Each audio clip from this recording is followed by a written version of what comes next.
I've talked to a lot of Disney Lorcana players who've told me that their collections are not organized at all, and instead sort of just exist in a huge pile.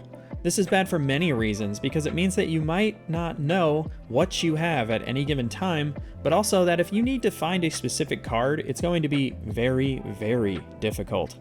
So today I'm going to talk about why you should organize your Lorcana collection and how I do it, so that I always know what I have and where to find it. But before we get into it, I want to remind everyone to please like this video and subscribe to the Sorcerer's Hat for more Disney Lorcana content. I post brand new videos every Friday. Alright, let's not waste any more time and let's get into the details. So first off, why should you organize and keep track of your collection? Well, there's a few reasons. The first one is that if you don't keep good track of what you already have, it's going to be very difficult for you to know if you can play a specific deck or not.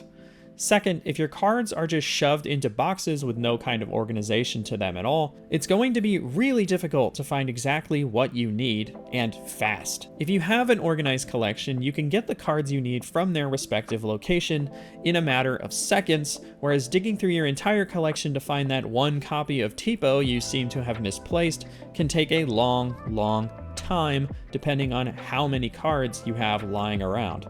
And third is that it helps declutter your collection. Personally, I only like to keep up to 4 copies of any one card in my collection at all times. This number is going to fluctuate for others, but for me, I'm the only person in my household who plays the game, so I don't need 8 or more copies for more than one deck.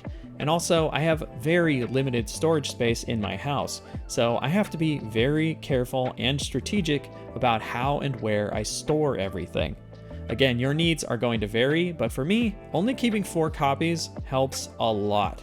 And that means I don't have excessive cards to go through. So now that we know why you should organize your collection, let's talk about how. First things first, you're going to want something to track your card collection in. The official Disney Lorcana app does let you keep track of your collection in it, which is nice. However, I would recommend instead using something like dreamborn.inc. It is a free website that allows you to keep track of your collection and even lets you sort and search cards really fast and efficiently. And because the site also has deck lists, you can go to any deck and see which cards you might be missing in your collection to build that specific deck. It is incredibly handy, and I do not know how I would play this game without it. Now let's go over how I organize cards. My collection is organized first and foremost by set, ink color, and then set number.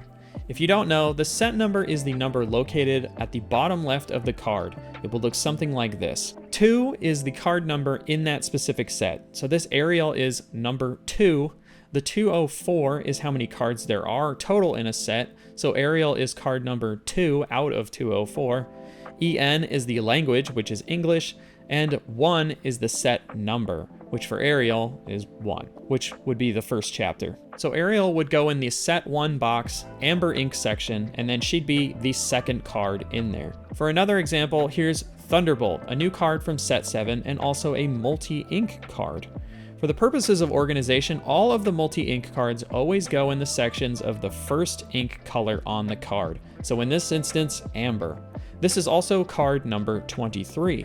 So this card would go in my set 7 box in the amber section in spot number 23. For storage, I actually use the Trove boxes that come out every set. They are fairly sturdy and come with dividers and everything, which is great.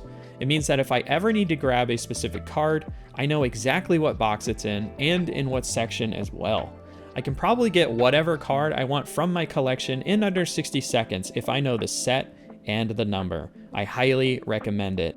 If you manage to keep your collection to only 4 copies of each card like I do, I have never had an issue with any of them running over or not being able to fit. Now that we know the method, how do we go about getting our giant piles of cards organized? Well, this is what I do.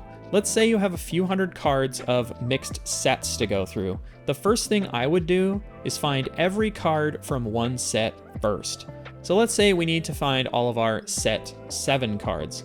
Dig through all your cards and take out anything from set 7. Ignore the numbers and the ink colors for now. All we care about is wrangling up all of our set 7 cards. Once we have all of those cards removed from the giant pile, we can then start organizing them down further. So next, we'd separate everything by ink color. So one at a time or all at once with 6 different piles. Dig through all your cards and group all of them together in the same ink color. Remember that multi-ink cards will always go in the ink color that appears first on the card. So an emerald ruby card would go in the emerald pile, etc. And once you have all of the cards separated, it's time to actually put them in their set order. So go through each ink color one at a time and put them in set order. And once you've done that, you can then put them in their respective box. The ink colors also go in alphabetical order, so amber, amethyst, emerald, ruby, sapphire, and then steel. Putting them in this order also means that all of the cards will be in set order as well. Repeat this process with all of your cards until you are finished. Now you know how to organize the cards you already own, but what if you buy a bunch of new cards? How do you avoid mixing up the numbers and making all of your tracking worthless? Well, I do something called card quarantine when I get new cards. Let's say I got back from a draft event and I also bought some packs there as well, and I've got about 100 cards to add to the collection. I wouldn't just throw them into the collection willy-nilly. Instead, I would do what I do for the cards already in my collection and organize them by set if applicable, then ink color, and then set number. Then, once they're all organized, I'd head over to my Dreamborn.ink collection and start adding in the new cards. Anything that's 4 or more gets put aside to either go into the sell trade area of my collection or into my bulk. Once I've added all of the cards to my collection, I can then take them out of card quarantine and add them to the appropriate boxes, and now everything is still tracked and all of the numbers are correct. I know this seems like a lot of work, but trust me, it is very much worth it in the long run. Once you bite the bullet and get everything in order, in its place, you'll be so happy you did. But you also need to maintain it, and the more vigilant you are about keeping everything orderly, the easier your life will be. Thanks again for watching. If you enjoyed this video, remember to like and subscribe to the Sorcerer's Hat for more Lorcana videos. I post a new one every single Friday. I hope you all have a great day. Bye-bye. Love you.